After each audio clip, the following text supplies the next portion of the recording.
Okay, in current electricity chapter, first we'll be learning. If you must be already knowing about your 10th standard terms, that is current, unit is amperes, potential difference volts, potential difference is work upon charge ka unit is coulomb. Okay, potential difference is work upon charge, work is also called as energy upon charge. Current ka formula is charge upon time. Resistance in series is done to increase the resistance. Resistance in parallel is done to decrease the resistance. Okay, so these were the basic formulas of 10th standard. So these formula you already know. In 11th, you learned few more formulas. Out of that, one of the formula was for related with EMF. Now, what do you mean by EMF? So ये EMF word बार बार आएगा. So you should be very well known what EMF actually means. So this battery provides a potential difference across the whole circuit. The potential difference provided by this battery across the whole circuit means for the charge to pass through the external circuit as well as for the charge to pass through the internal circuit. That potential difference to overcome the whole circuit is called as EMF. So EMF is similar to potential difference. इसलिए दोनों का unit भी same ही है, volt. It's called as electromotive force. It is the work done by the charge to move around the whole circuit. That is to move around the external circuit as well as through the internal circuit. Internal circuit यानी if you know this is a battery, battery has liquid has ions. So वो ions जो move होता है, that resistance which is created is called as internal resistance. The resistance created due to the liquid within the cell is called internal resistance, small r. Now how will I relate them? So in 11th we have learnt a formula, I is equal to E upon R plus R. ये formula V is equal to IR से आया है. So what is I is equal to V upon R? I is equal to V upon R. V upon के बदले E upon आएगा और R plus R क्यों? Because ये R और ये R series में है. So I is equal to E upon R plus R. Now this is the formula from your 11th standard. ये तुम्हारा just 11th का formula हमने introduce कर दिया है, ठीक है? Now the first sum that we are going to solve is with your 11th formula. ठीक है? Come to page number 229. Page 229 textbook 12 sum. ठीक है? This is related with your 11th standard. A voltmeter. Come to page 229 12 sum. A voltmeter has a resistance of 30 ohms. What will be its reading? So now the question is actually like this. There is a voltmeter, this is a voltmeter, but that voltmeter has a resistance of 30 ohms. Okay, what will be its reading when it is connected across a cell? There is a cell of 2 volts and having internal resistance 10 ohm. तो ये जो cell है इसका potential difference, इसका EMF is 2 volt. Cell का potential difference देते हैं ना, उसको EMF बोलते हैं. EMF is 2 volt having internal resistance 10 ohm. So currently we know the external resistance as 30 ohms. We know the internal resistance as 10 ohm. We know the EMF of a cell 2 volt. Question is to ask, find out the potential difference across this 30 ohm. यानी V का value पूछा हुआ है. सबसे पहले we know a formula relating all of them. What is that? I will find the current flowing through this circuit. What is the current flowing through this circuit? अभी मैंने formula बताया था. What is I is equal to upon R plus R. Very good. I is equal to E upon R plus R. E का value is 2. R plus R will become 30 plus 10. That is 2 upon 40. 1 upon 20. Let it be as it is. This is current. मेरे को current नहीं, मेरे को potential difference V ढूंढने का है. So now what is V going to become? मेरे को V चाहिए. So what is V? As per Ohm's law, V is equal to IR. क्यों V is equal to IR use किया? क्योंकि मुझे सिर्फ ये रेजिस्टेंस का चाहिए. इस रेजिस्टेंस का पोटेंशियल डिफरेंस चाहिए. The current flowing is I. Current flowing is I across the whole circuit. So what is V is equal to IR? I का value is 1 upon 20. R का value is 30. 3/2 यानी 1.5 volt. This is your 12th sum. Similar sum we are having, that is 20th sum, 20. A voltmeter has a resistance of 100 ohm. So voltmeter ka resistance is 100 ohm. What will be its reading when it is connected across a cell of EMF 2 volts? EMF is 2 volts and internal resistance 20 ohm. Similar है. वापस एक बार similar terms मालूम है. तुमको capital R, ई और small r मालूम है. Tell me what is the first formula apply करना है. मेरे को वापस ई पूछा हुआ है. सिमिलर क्वेश्चन है. पहला formula I is equals to E upon R plus R. 2 upon 100 plus 20, that is 2 upon 120, that is 1 upon 60. Current है तो एम्पियर्स में आएगा. After we get I, what is V is equal to I into R, that is 1 upon 60 into 100. इसको divide करके जो भी answer आएगा इन. Okay, now this is a complex network. Now we have to solve these complex network. मतलब ये particular complexity है इसके network में. इसी टाइप का तुम्हारा different network we are going to study in engineering. अगर तुमने इलेक्ट्रॉनिक्स इंजीनियरिंग है तो ऐसे नेटवर्क बहुत सारे तुमको सॉल्व करने पड़ेंगे. Now in this complex network, before we start solving, we call this as a junction where 2 or more wires are connected. Okay, so junction means any point in an electrical circuit where 2 or more conductors are joined together. Conductors are joined together. That is called as a junction. Okay. Next, we are going to study about a loop or a mesh. This is called as a loop. Okay. This enclosed circuit is called as a loop. You can consider the loop in any direction. तुम ये loop इस direction में भी consider कर सकते हो, इस direction में ये loop तुमको consider करने का है. ये जो loop बनाना है ना, ये तुमको consider करना है. Okay. So the loop is loop या के mesh. This is a closed circuit. This is called as a loop or a mesh. Next is branch. Between any two junction. Now this is one junction. This is another junction. Between any two junction, this wire or this conductor which is there is called as a branch. Okay.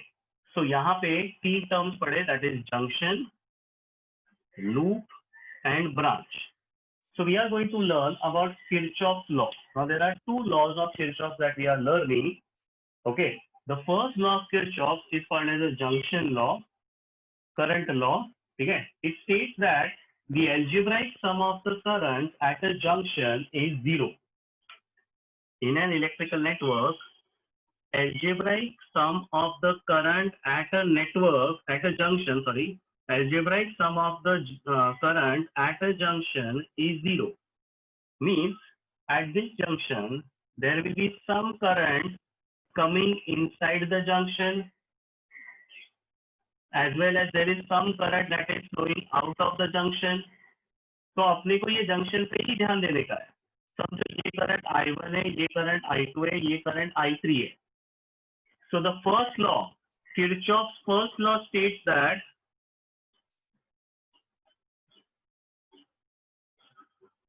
sum of the current at a junction is 0. Okay, that's your first law. Okay, I hope everyone यहाँ पे दिख रहा है ना क्या दिख रहा है. ठीक है. Okay, now अगर मैंने ये जंक्शन लिया है तो यहाँ पे नोटिस करो there is some current which is coming inside the junction and there is some current going out of the junction. ठीक है. So जो current coming towards the junction is, as per the sign convention, the current which is coming towards the junction is taken as positive. The current which is going away from the junction is taken as negative.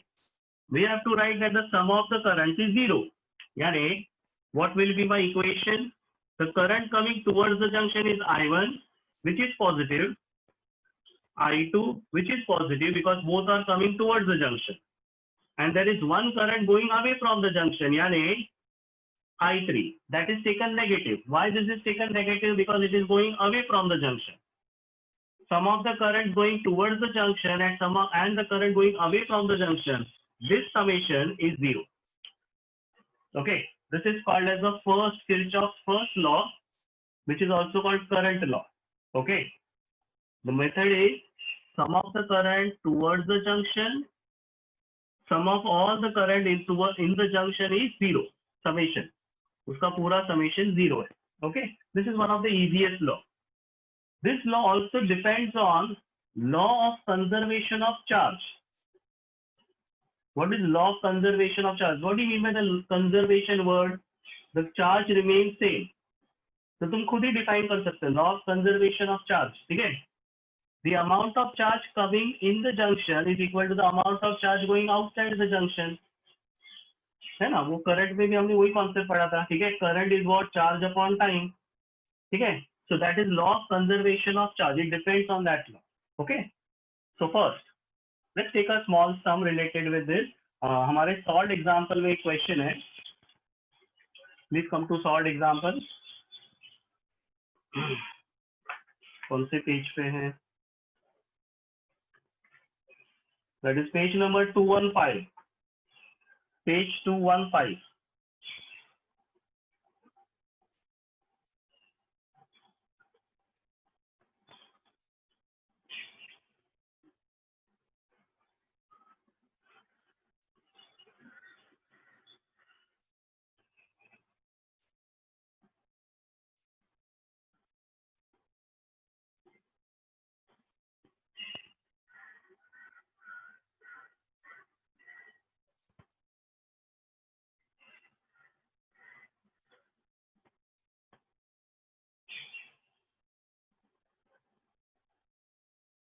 Okay, now if you look at this, there are different currents which are coming towards the junction, going away from the junction.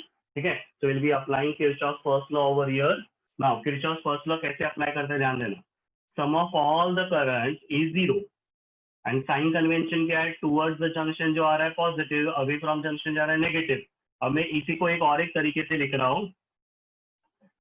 Current going out of the circuit is equal to sum of the current coming inside the circuit. Current which is going out of the circuit is equal to sum of the current going inside the circuit. तो मैं calculation wise के लिए मैं ये तरीका use कर रहा हूँ, जो अभी एक्चुअली हमने 9-10 में ऑलरेडी यूज किया हुआ है. अपन 9-10 में कैसे यूज किया था, इफ यू रिमेम्बर, ये दो ब्रांचेस है. ठीक है, अज्यूम करो यहाँ पे करंट I1 है, I2 है और ये I है. तो हमने इक्वेशन क्या लिखा था, what was I is equal to, what is I is equal to, ये करंट I था, what is that I equal to, ये I1 और I2 बना ना. तो ये I खुद ही क्या बन गया था, I1 प्लस I2 था. तो हमने ऑलरेडी 10th स्टैंडर्ड में ये यूज किया है. ये जो जंक्शन लॉ है ना, ये ऑलरेडी 10th में यूज किया हुआ है. ठीक है, बट वो जंक्शन लॉ इधर क्यों है डिफाइन कर रहा है, बिकॉज अभी हमारे पास सिंपल सर्किट नहीं रहेगा, अपने पास कॉम्प्लेक्स सर्किट रहेगा. तो वो कॉम्प्लेक्स सर्किट समझने के लिए जंक्शन लॉ करके आ गए. ठीक है, the simple way to remember is I1, I2 are the current coming towards the junction. I1 plus I2 is equal to I3. That is the easier way to understand Kirchhoff's first law. Okay, definition तो याद रखना है, that the sum of the current is 0, उसका sign convention भी याद रखना है. ठीक है, बट न्यूमेरिकल वाइज के लिए सिंपल तरीका यूज करेंगे. लाइक ये सम को सॉल्व करने का, लिख के सॉल्व करने का जरूरत ही नहीं है. Current coming towards the junction, यहाँ पे इधर है जंक्शन. ठीक है, current coming towards the junction कितना है, 17 ampere. What is the current going away from the junction, 3 amperes plus I3. So can you tell me how much will be I3? I3 का value बता सकते हैं. Current coming towards the junction is 17 amperes. Current going away from the junction is 3 amperes and I3 है. So can you tell me I3 का value क्या रहेगा? 14 amperes. 14. तो 14 amperes. 17 amperes is equal to 3 amperes plus I3 ना. Towards the junction कौन सा आ रहा है, 17 amperes.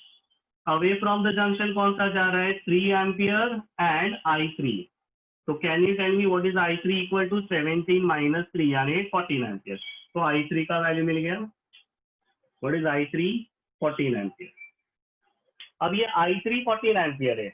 अब ये वाला जंक्शन लेंगे, इसका काम हो गया। अब ये वाला जंक्शन लो, इस जंक्शन पे I3 is coming towards the junction, I4 is also, that 2 amperes is also coming towards the junction. What is going away from the junction? I5. So now can you tell me the equation? Equation बताओ क्या आएगा? I5 is equal to I3 14 plus बराबर 14 plus 2 is equal to I5. 14 plus 2. Why 14 plus 2? Both are coming towards the junction. This is going away from junction. So 14 plus 2 is equal to I5. So can you tell me what is I5 equal to? 16 ampere. 16 ampere. Okay. अब ये I5 मिल गया 16 ampere. अब उसमें से एक value मालूम रहेगा, हाँ ये 9 एम्पियर पता है। So now what is I5? अब ये जंक्शन ले रहे हैं, ठीक है। तो मैंने लास्ट टाइम एक बार ये लिया जंक्शन, ये लिया, ये इसको जंक्शन क्यों बोलते हैं? इसको जंक्शन क्यों नहीं बोला? Because here more than one wires branches are meeting, तो इसको जंक्शन बोला। फिर ये जंक्शन लिया, अब ये वाला जंक्शन है। In this junction I5 is coming towards the junction, but I6 and I7 are both going away from the junction. So can you tell me what is the equation? I5 is equal to I6 plus I7. I6 Very plus nice. I5 is equal to I6 plus I7. यानी 16 is equal to I6 plus 9 ampere. So what is I6 equal to 16 minus 9? 16 minus 9 will become 7 ampere. So तुमको I6 find out करना था, that is 7 ampere. ठीक है, this is your solved example sum. Okay, you can loop का choice तुम्हारे हाथ में, तुम लूप का डायरेक्शन तुम्हारे हाथ में, तुम लूप का डायरेक्शन ऐसा कर सकते हो, क्लॉकवाइज, एंटी क्लॉकवाइज, जो तुम्हारा मन करे तुम लूप का डायरेक्शन कंसिडर कर सकते हो। Okay, the algebraic sum of the potential difference in a loop is 0.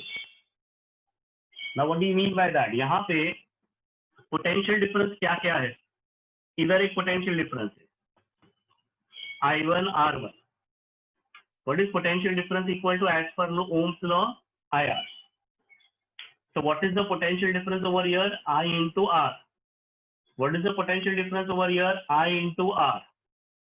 And if you notice, ये जो EMF of a cell होता है वो भी potential difference ही होता है।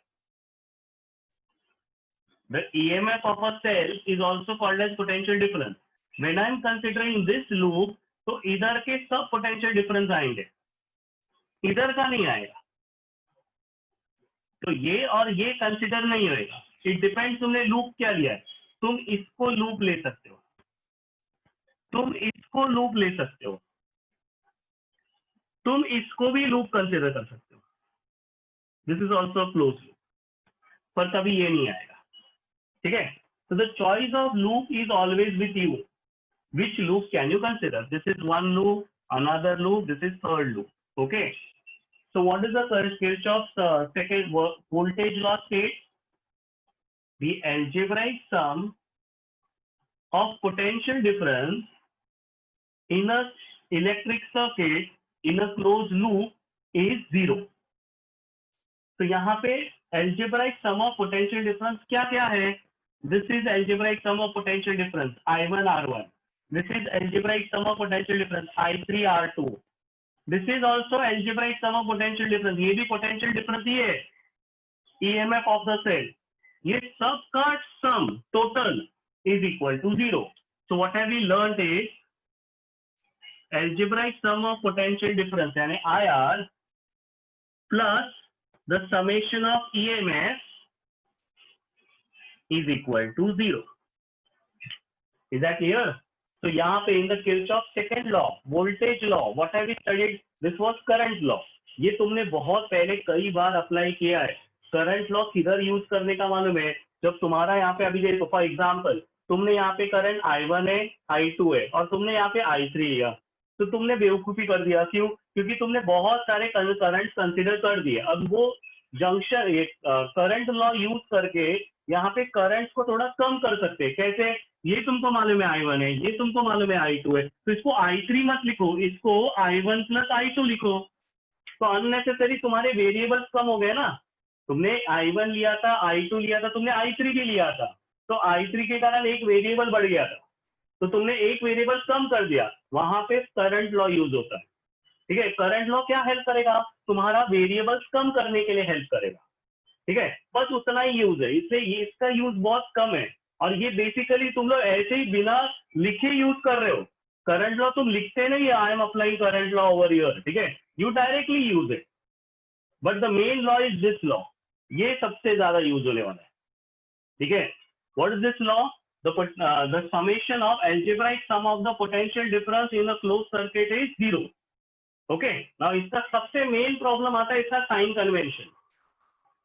इसका सबसे बड़ा ट्रबल आता है इसका साइन कन्वेंशन। और साइन कन्वेंशन में एक बार ऐसे ही रफली एक्सप्लेन कर रहा हूँ, then I am doing a numerical, उसके अंदर तुम लोग को इन डिटेल वापस एक्सप्लेन करूंगा। ठीक है, sign convention goes that this way, see loop है ना, तुमने कंसिडर किया है, वो तुम्हारा चॉइस है, वो डायग्राम पे बेस नहीं, करंट के डायरेक्शन पे बेस नहीं है, लूप तुम्हारा चॉइस आता है। तो तुम लूप ऐसा कंसिडर कर सकते हो, तुम लूप ऐसा कंसिडर कर सकते हो, वो तुम्हारा चॉइस है।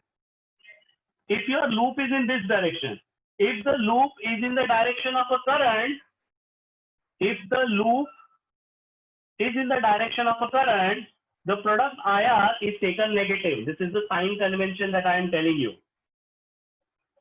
If the loop and the current are in the same direction, then IR is negative.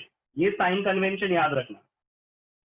Next, check करो, ये negative आएगा, मेरा loop इधर है और ये इधर है, करंट भी नीचे ही जा रहा है, सो IR product will be negative. समझा? ओके, अब समझो मैंने ये वाला लूप उल्टा लिया है, ऐसा जा रहा है, अब मेरा लूप इधर जा रहा है, करंट इधर जा रहा है, तो टेल मी अब IR प्रोडक्ट क्या कंसिडर करेंगे, नेगेटिव या पॉजिटिव? Positive. Positive.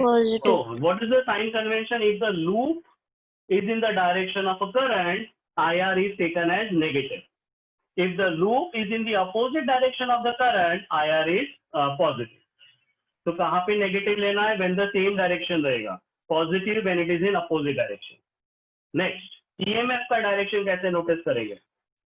अगर मेरा loop, if my loop is from negative to positive, negative to positive जा रहा है, लूप नेगेटिव टू पॉजिटिव जा रहा है, then EMF is taken as positive. From negative to positive loop, then it is taken as positive. अगर मेरा loop positive to negative जा रहा है, पॉजिटिव टू नेगेटिव जा रहा है, तो EMF is taken as negative. ना बस यहाँ पे जो ये आपने अभी साइन कन्वेंशन डिस्कस किया ना, सिर्फ उधर ही तुमको थोड़ा ट्रबल आता है। ठीक है, और उसके लिए प्रैक्टिस चाहिए। ठीक है, तो let us is connected with another battery of EMF 1 volt and internal resistance 1 ohm with their like poles connected together. The combination is used to send current through an external resistance of 2 ohm. Calculate the current through the external resistance. Okay, now there are two batteries used. So this is the first battery, second battery. Okay, can you tell me the direction of both the batteries? A battery of EMF 4 volt and internal resistance 1 ohm is connected in parallel. I hope everyone is clear. ये ऐसे क्यों mark किया है? They are connected in parallel. So the first battery is 4 volt, internal resistance 1 ohm. इसका 1 volt, internal resistance 1 ohm. Now can you tell me दोनों battery ऐसा ही connected क्यों है? ये सेकेंड बैटरी उल्टा कनेक्ट क्यों नहीं किया है?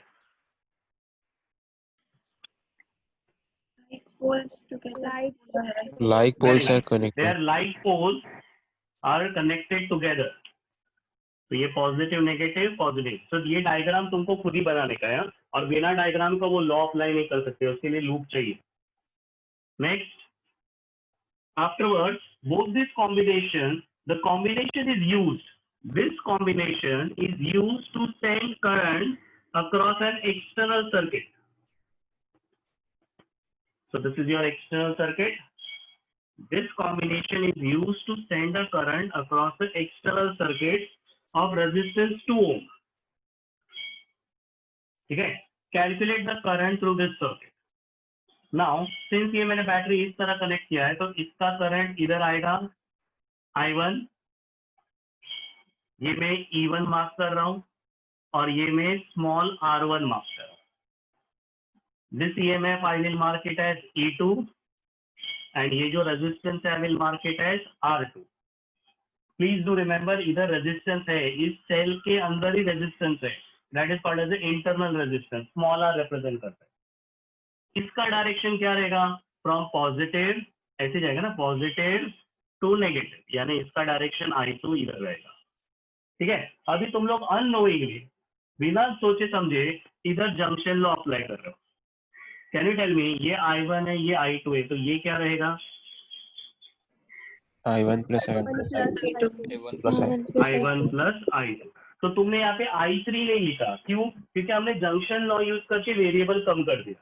मैंने इधर I3 लिखा था, मैंने एक्चुअल में यहाँ पे I3 लिखा था, but what was that? I3 equal to I1 plus I2. बाद में मैंने I3 निकाल दिया और I1 प्लस I2 यूज किया. ठीक है. तो जंक्शन लॉ स्पेसिफाई नहीं करते, हम लोग डायरेक्टली यूज करते हैं. तो इसलिए मैंने कहा फर्स्ट लॉ हम लोग 10th स्टैंडर्ड से यूज करते आ रहे हैं. So you don't have to look at the first law. हमारे लिए सिर्फ मेन सेकंड लॉ ही है. That common sense everyone has. ये I1 है, ये I2 है, तो ये I1 plus I2 है. So what is the current coming over here? I1 plus I2. This is the external resistance. I will mark this as R. The same I1 plus I2 comes over here, gets again separated as I1 and I2. ठीक है. Are you clear? This is a closed loop that we have discussed about. ठीक है. Okay, so my first loop is A, B, C, D, E, F, I, J. This is 1. So in first loop, normally हम लोग loop 1 लिख देंगे तो भी चल जाएगा, अगर तुमने डायग्राम में बराबर स्पेसिफाई कर दिया है. या फिर नाम से लिखो A, B, C, D, E, F, I, J, A. This is the loop name. Loop name है ना, हमेशा क्लोज सर्किट है, तो मैंने ए से स्टार्ट करके ए पे क्लोज होना चाहिए. ठीक है. तुमने ए से स्टार्ट किया लूप और ए पे ही क्लोज हो गया. ओके. हम लोग बाय किरचॉफ से वोल्टेज लॉ यूज कर रहे हैं.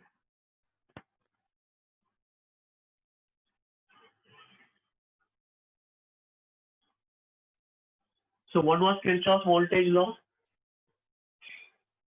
Summation of all the potential difference is in a closed loop is 0. अच्छा, पोटेंशियल डिफरेंस में सिर्फ पोटेंशियल डिफरेंस V IR नहीं आता है, सिर्फ IR नहीं आता है, EMF भी आता है. EMF भी पोटेंशियल डिफरेंस ही है. अभी है ना, हमको साइन कन्वेंशन पे ध्यान देने का. ठीक है. तो याद रखो पहले अपना लूप इस डायरेक्शन में. हाँ, अगर मेरा करंट और लूप सेम डायरेक्शन में है तो प्रोडक्ट IR इज नेगेटिव. तो लेट्स स्टार्ट. हम लोग यहाँ से स्टार्ट करते हैं. लेट्स सी कौन सा पहला रेजिस्टेंस आता है. हमको रेजिस्टेंस पे ध्यान देने का और EMF पे ध्यान देना है. When I start from here, मेरा पहला रेजिस्टेंस इधर आता है, दिखा क्या? ये मेरा पहला रेजिस्टेंस है. In this first resistance product IR का साइन चाहिए. लुक एट द लूप, ये मेरा लूप का डायरेक्शन है. And tell me, current is in the same direction या opposite direction? Now be little fast with this. Same Loop direction. and current are in the same direction. Will the product IR be positive या negative? Negative. बस जब अपन ये कर रहे हैं ना solve, थोड़ा सा ध्यान देने का. negative. ठीक है. ओके, ये नेगेटिव आया. नेक्स्ट, अभी मैं लूप में आगे जा रहा हूँ. इधर अभी कोई भी रेजिस्टेंस नहीं है, सीधा इधर आ गए, इधर आ गए. अब सबसे पहले ना यहाँ पे इंटरनल रेजिस्टेंस कंसिडर कर लेते हैं. तो यहाँ पे जब करंट आया तो इंटरनल रेजिस्टेंस आया. नोटिस करो, मेरा करंट और मेरा लूप सेम डायरेक्शन में जा रहा है. तो प्रोडक्ट IR यहाँ पे क्या रहेगा? यहाँ पे प्रोडक्ट IR कौन सा बन रहा है जरा बताना. यहाँ पे करंट की वैल्यू क्या है? What is the value of current in this branch? I2. इधर का, इस सेल के अंदर का रेजिस्टेंस का वैल्यू क्या है? R2. ठीक है. This is I2 and the resistance is R2. क्योंकि मेरा लूप ऐसे जा रहा है और मेरा करंट सेम डायरेक्शन में, यानी ये क्या रहेगा? Minus I2 R2. ठीक है. ओके. अभी तुम्हारा यहाँ से ट्रैवल हो गया है. पहला रेजिस्टेंस इधर फेस किया, second resistance internal resistance face किया. अब आता है अपना EMF. ये भी पोटेंशियल डिफरेंस ही है, ये भी पोटेंशियल डिफरेंस है, सिर्फ नाम बड़ा है. इलेक्ट्रोमोटिव फोर्स दर्शन वही है, वो पोटेंशियल डिफरेंस वाले. ठीक है. So electromotive force, if you are going from negative to positive, electromotive force में रूल क्या है, अगर नेगेटिव टू पॉजिटिव गया तो पॉजिटिव, पर अगर पॉजिटिव टू नेगेटिव गए अपन ईएमएफ के लिए तो नेगेटिव हो जाएगा। तो करंटली अपना लूप किधर से जा रहा है, मेरे लूप पे ध्यान दो, करंट पे ध्यान मत दो, लूप पे ध्यान, दिस इज माय लूप। ये मेरा लूप इधर कैसे जा रहा है, फ्रॉम नेगेटिव टू पॉजिटिव जा रहा है, यानी पॉजिटिव रहेगा कि नेगेटिव रहेगा, positive positive is equal to 0। बस मैंने कहा इसका एक थोड़ा सा 1-2 हम प्रैक्टिस कर लेंगे ना, ये दिमाग में फिट हो जाएगा। प्रॉब्लम क्या है, फर्स्ट टाइम कर रहे हो तो थोड़ा टाइम लगेगा अंडरस्टैंड करने में, ठीक है, अप्लाई करें, क्योंकि सिर्फ sign convention is the difficulty, I don't think the rest of the things is the problem for you. सिर्फ साइन कन्वेंशन में तुम लोग गड़बड़ कर सकते हो, इसलिए वहां पे ध्यान देने का, नेक्स्ट टाइम से ये सब लिखने का नहीं, सीधा सीधा वैल्यू पुटअप करने का, यानी -I1 + I2 R, R का वैल्यू क्या है 2, I2 R2, R2 का वैल्यू है 1 प्लस E2, E2 का वैल्यू है 1 इज इक्वल टू 0। मैंने R पुटअप किया, R2 पुटअप किया, E2 पुटअप किया, ब्रैकेट ओपन करो, -2I2 - 1I2 will become -3I2, this is -2I1 is equal to -1, सबको माइनस से डिवाइड करते हैं, तो 2I1 + 3I2 is equal to 1, this is my first equation, ठीक है, this is first equation। तो मैंने एक लूप कंसिडर करके मेरे को I1 और I2 का एक इक्वेशन मिल गया, मेरे को I1 और I2 नहीं मिला, अभी मेरे को दूसरा लूप कंसिडर करना है। So in loop 2, now can you tell me where should I consider loop 2, तुम्हारा चॉइस ले लो, तुमको ये वाला लूप कंसिडर करना है कि ये वाला पूरा लूप कंसिडर करना है, बताओ, नाम बताओ, HJIG वाला करना है या HABCDEFGH ये वाला कंसिडर करना है, चॉइस दे दो, कोई भी चॉइस दे दो, लाइफ में चॉइसेस मिलते नहीं हैं। कौन सा, बड़ा वाला, बड़ा वाला, अच्छा बड़ा वाला, HABCDEFGH,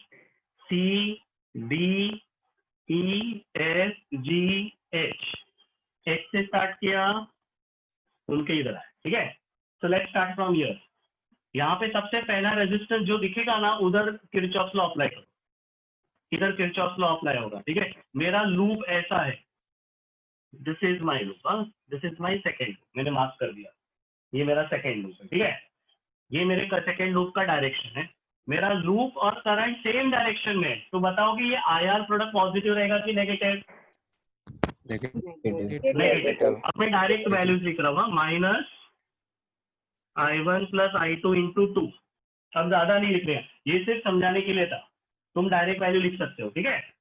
नेक्स्ट, पहला रेजिस्टेंस का काम हो गया, अब सेकंड रेजिस्टेंस ढूंढते, मैं इधर से गया, इधर गया, इधर गया, इधर आया, इधर आया, इधर में इंटरनल रेजिस्टेंस पहले टैकल करते हैं, क्योंकि ये भूल जाते हैं, मैं इसको पहले क्यों टैकल कर रहा हूँ, ये नॉर्मली स्टूडेंट भूल जाते हैं कि इधर इंटरनल रेजिस्टेंस था, तो यहाँ पे इंटरनल रेजिस्टेंस है और करंट है, मेरा लूप और करंट का डायरेक्शन देखने का, इंटरनल रेजिस्टेंस का नहीं, इंटरनल रेजिस्टेंस का कोई डायरेक्शन नहीं होता है, resistance positive negative, negative positive कुछ नहीं होता है, रेजिस्टेंस सब कुछ एक ही डायरेक्शन है। नाउ R1 है और I1 है, my loop and current are in the same direction, can you tell me what is this product? -I1 -I1 × 1, R1 का वैल्यू 1 है, अब मैंने डायरेक्ट लिखा है, ठीक है। नाउ EMF आ गया, EMF के लिए रूल क्या था, it is going from negative to positive, it is positive, so tell me plus रहेगा कि माइनस रहेगा, plus, plus 4 volt is equal to 0, ठीक है। If I open this bracket, -2I1 - 1I1 will become -3I1 -2I2 is equal to -4, यानी 3I1 + 2I2 is equal to 4, this is my second equation, ठीक है। तो अपने पास दोनों equation है, simultaneous करना है, तुमको दिखाने का नहीं है, सीधा आंसर लिखने का है। दिस इज 3 और 2 का एलसीएम इज 6, तो इसको 6 बनाने के लिए 3 मल्टीप्लाई किया, 9I2 इधर 2 मल्टीप्लाई किया, 4I2, 9I2 - 4I2 becomes 5I2, इधर तुमने 3 मल्टीप्लाई किया था, 3 × 1 is 3, इधर 2 मल्टीप्लाई किया था, 2 4 × 8, 3 plus 8, 11. So therefore, what is I2 equal to 11/5? I2 मिल गया. Now I2 इधर ही substitute करते हैं. So 3I1 plus 2, 11/5 is equal to 4. So 3I1 is equal to 4 minus 22/5. ठीक है. 5 4s are 20. 20 minus 22. 20 minus 22 becomes minus 2/5. ठीक है. So what is I1 equal to? Minus 6 by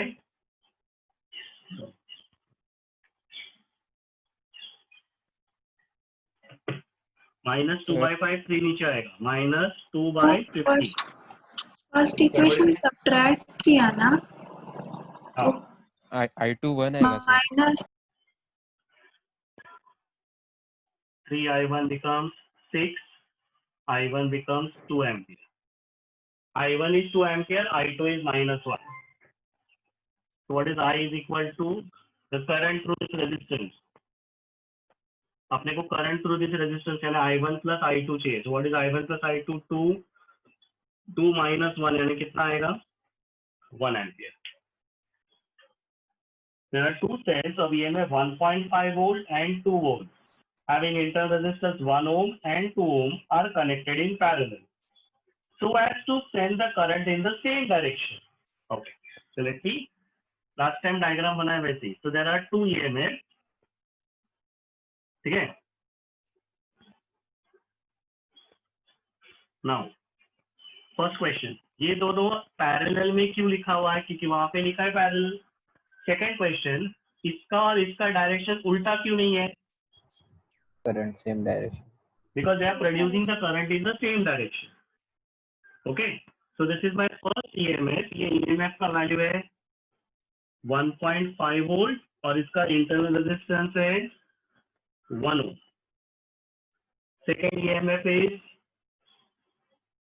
2 volt and इसका internal resistance है 2 ओम. ठीक है. I hope everyone can understand. If you don't understand, please look at the question. दोनों EMF 1.5 और 2 volt दिया है. दोनों का रेजिस्टेंस 1 ओम और 2 ओम देके रखा है.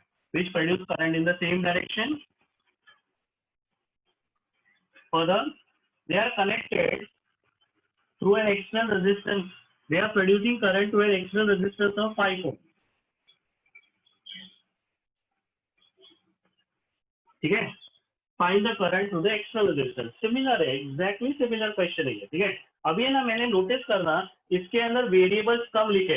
मैंने E1, E2, small r1, small r2 वो सब नहीं लिखा है. उसके कारण कंफ्यूजन थोड़ा बढ़ जाता है. ठीक है. अभी तुमने सारे टर्म्स को यूनिट्स के साथ लिखा है ना, तो तुमको पता चलेगा कि ये वोल्टेज, ये EMF है और ये इंटरनल रेजिस्टेंस. ठीक है. तो उससे थोड़ा इजी लगेगा. तो नाउ लेट्स स्टार्ट. इसको क्या कंसिडर करें? I1. ये कंसिडर करना पड़ेगा, यही हमको ढूंढना है. This is I2. When they come together, this will become I1 plus I2. Can you tell me what is the current flowing here? I1 plus I2. Same current comes back here, becomes I1 and comes back as I2. ठीक है. Let's name this loop.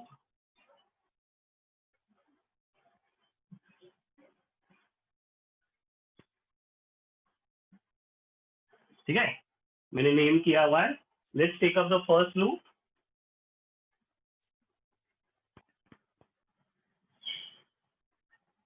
In loop 1, can you tell me which loop you want to choose?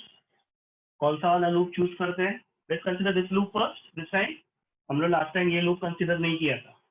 अभी हम लोग इसको loop 1 लेते हैं. ठीक है. That is, what is the name? HIJGX. Okay. Okay. Let's start from here. हम लोग यहाँ से start करते हैं. I1, I2, EMF. चलो पहला EMF इधर आया. सबसे पहले EMF फेस किया. Now EMF में where is this loop going? From negative to positive जा रहा है मेरा loop. ये मेरा loop का डायरेक्शन ऐसा है. मैं loop के साथ ट्रैवल कर रहा हूँ. You have to travel with the loop. Now HI ऐसे जा रहा है. ठीक है. मेरा डायरेक्शन ऐसा है. Is it from negative to positive या positive to negative? मेरा लूप नेगेटिव टू पॉजिटिव जा रहा है कि पॉजिटिव टू नेगेटिव जा रहा है ईएमएफ में? Now tell me, in this loop am I going, ये वाला लूप का डायरेक्शन, ये जो मेरा लूप है पॉजिटिव टू नेगेटिव जा रहा है कि नेगेटिव टू पॉजिटिव जा रहा है? Positive to negative. तो पॉजिटिव ईएमएफ प्लस लेना है कि माइनस लेना है? नेगेटिव -2, ठीक है। तो मैंने सबसे पहला टर्म -2 लिखा। अब ईएमएफ के बाद उसके अलावा इसका जो इंटरनल रेजिस्टेंस आता है 2 ओम। मेरा लूप एंड करंट का डायरेक्शन नोटिस करो। इंटरनल रेजिस्टेंस यानी IR के लिए लूप का और करंट का डायरेक्शन चेक करने का। My loop and current direction are in same direction या अपोजिट डायरेक्शन? Opposite direction. तो IR, इसका IR का वैल्यू पॉजिटिव रहेगा कि नेगेटिव रहेगा? पॉजिटिव। पॉजिटिव रहेगा। अगर अपोजिट डायरेक्शन IR के केस में अगर अपोजिट डायरेक्शन है लूप तो फिर पॉजिटिव, यानी ये मेरा लूप और करंट अपोजिट, तो I2 into 2 इज पॉजिटिव, ठीक है। Now let's move ahead. सबसे पहले इसका इंटरनल रेजिस्टेंस लेते हैं 1 ohm, current is I1। Now tell me, मेरा loop, this is my loop, ठीक है। Loop and current are in same direction, so the product I1 into 1 positive है कि नेगेटिव है? नेगेटिव। क्यों नेगेटिव है? क्योंकि मेरा current and loop are both in the same direction, तो ये नेगेटिव आएगा। अब ईएमएफ पे आता है। EMF I am going in the loop, in this loop में नेगेटिव टू पॉजिटिव जा रहा हूँ। पॉजिटिव लेंगे ईएमएफ या नेगेटिव लेंगे? नेगेटिव। पॉजिटिव। ईएमएफ जो है ना नेगेटिव टू पॉजिटिव, देखो मेरा लूप ऐसे जा रहा है, ये मेरा लूप जा रहा है, ठीक है, नेगेटिव टू पॉजिटिव, तो ईएमएफ प्लस लेंगे कि माइनस लेंगे? प्लस। ठीक है, तो समझ में आ गया। छोटा सा कंफ्यूजन होता है, तो डोंट वरी, इट्स ओके, धीरे धीरे प्रैक्टिस से सॉल्व हो जाएगा। This is -I1 + 2I2 -I1 + 2I2 -2 + 1.5 will become 0.5 -0.5 -0.5 इधर आ गया तो +0.5, इसको ऐसे ही ले लेते, तो 0.5 वगैरह से फर्क नहीं पड़ता, ठीक है। Now let's take the second loop. Now second loop, इस वाले को सेकंड लूप लेते, A B C D E F H G I। Okay चलो स्टार्ट करो। लूप 2 यहाँ से स्टार्ट होता है। सबसे पहला रेजिस्टेंस किधर आ रहा है? 5 ओम। पहला रेजिस्टेंस 5 ओम है। चलो इसका IR प्रोडक्ट बताओ। -I1 + I2 × 5। पहले तो IR प्रोडक्ट लिखा, अब मेरे को साइन बताओ। मेरा लूप और करंट सेम डायरेक्शन है कि अपोजिट डायरेक्शन है? Same direction. Positive negative? Negative. अब नेक्स्ट रेजिस्टेंस की तरफ आते हैं। नेक्स्ट रेजिस्टेंस इंटरनल रेजिस्टेंस है 2 ओम और इसका करंट है I2। तो सबसे पहले ना ये वाला टर्म लिख दो, I2 × 2। अब साइन डिस्कस करो। मेरा करंट और loop are in the same direction, तो ये प्लस आएगा कि माइनस आएगा? माइनस। ओके, अब EMF को डिस्कस करते हैं। EMF I am going, my loop is going from negative to positive, तो EMF इज पॉजिटिव या negative? Positive. Positive because I am going from negative to positive, ठीक है। I told you, इसका जब तक खुद प्रैक्टिस नहीं करोगे नहीं आने वाला है। अभी जब लेक्चर खत्म होगा ना, इसको बैठ के खुद एक बार प्रैक्टिस करो, ठीक है, ये दोनों सम्स को। उसमें मिस्टेक होगा क्योंकि साइन कन्वेंशन और EMF दोनों रूल अलग अलग जा रहा है, ठीक है। तो वो साइन कन्वेंशन में क्या करना है, EMF में क्या करना है, there can be trouble. Okay, now let's solve this. -5I1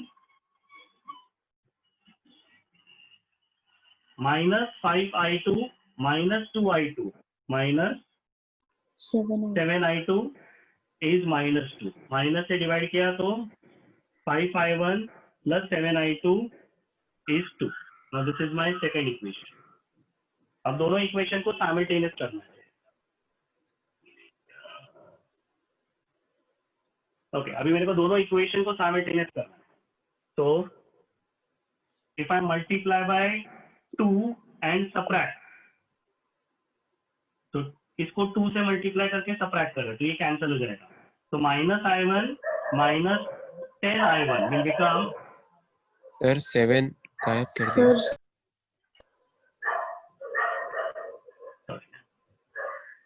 +7 है। ओके, तो ये 5I1 है, इसको 5 मल्टीप्लाई करते हैं, मल्टीप्लाई दिस बाय 5, तो -5I1 + 5I1 कैंसिल हो जाएगा, ऐड करेंगे, 5 2 * 10, 10 + 7 17I2, 5 से मल्टीप्लाई करते 5 5 = 25 यानी 2.5 + 2.5 + 2 will become 4.5. 4.5 So what is I2? 4.5/70. ठीक है, now I2 को सब्स्टिट्यूट करते, इधर ही करते सब्स्टिट्यूट, तो -I1 + 2 into 4.5/70 is equal to 0.5. ये उस साइड जाएगा, 0.5 minus 2 into 4.5 is 9/17. Common denominator is 17. 17 into 0.5.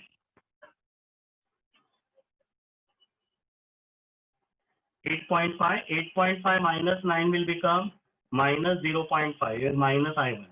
है ना, I1 becomes 0.5/70. अब I1 आ गया, I2 आ गया, दोनों आ गया। मेरा क्वेश्चन था करंट थ्रू 5 ओम, यानी I1 + I2. I1 is 0.5/17 plus 4.5/17 which becomes 5/17 ampere. Check करना, बराबर 5/17। राइट है।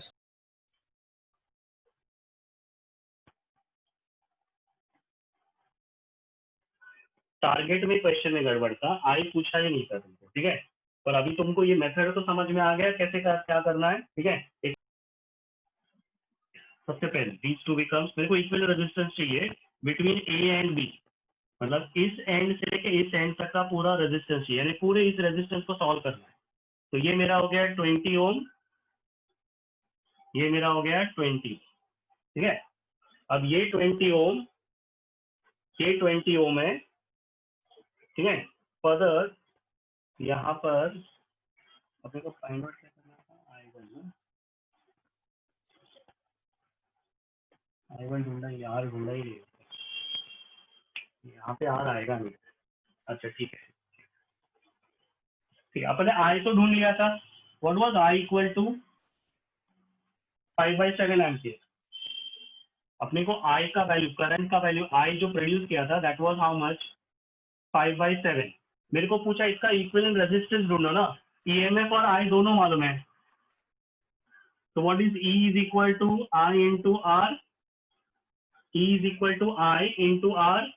R कौन सा वाला, ये पूरा वाला R, इंटरनल रेजिस्टेंस R आया ही नहीं क्योंकि इधर था ही नहीं, तो E is equal to I into R, so what is R equal to E upon I, E upon I यानी 10/R, I का वैल्यू वाज 5/7, 10/5/7, आंसर बिकम, ठीक है, answer becomes 14। This is your equal resistance R, ठीक है। So what we have done here is, हमने यहाँ पे पूरा I फाइंड आउट किया और उसी I को यूज करके I और B, इसको और इसको यूज करके इक्वल रेजिस्टेंस R ढूंढना, ठीक है। इनफैक्ट क्वेश्चन बराबर था, कुछ इसमें प्रॉब्लम था, R ढूंढने के लिए I का ही यूज करना जरूरी था, I के बगैर R आएगा ही नहीं। कारण क्या मालूम है, ये 20 है, ये 20 है, पर ये 10 है और ये 10 है, इवन दिस इज 10, तो ये सर्किट जो है ना पैरेलल सर्किट वगैरह नहीं बनता है। अगर ये सिंप्लीफाई होके ये 20 और सिर्फ ये 10 होता ना, तो ये तीनों रेजिस्टेंस पैरेलल बन जाता, बट ये तीनों पैरेलल क्यों नहीं बन रहा है, because of this 10 ohm and this 10 ohm. तो ये और ये रहता तो पैरेलल का फॉर्मूला अप्लाई करके डायरेक्टली इक्वल रेजिस्टेंस मिल जाता, तो वो नहीं मिल रहा था। फॉर दैट रीजन I ढूंढना कंपलसरी हो गया था। Once we get I value 5/7 ampere, I मिल गया, E मालूम है, टोटल EMF यानी पोटेंशियल डिफरेंस, क्योंकि इसमें इंटरनल रेजिस्टेंस है ही नहीं, यानी ये पोटेंशियल डिफरेंस ही है। तो तुमको V मालूम है, I मालूम है, तो what is V is equal to I into R, V is equal to I into R, तो what is R becomes V upon I यानी E अपॉन I। डिवाइड किया तो अपने को आंसर आ गया 40, ठीक है।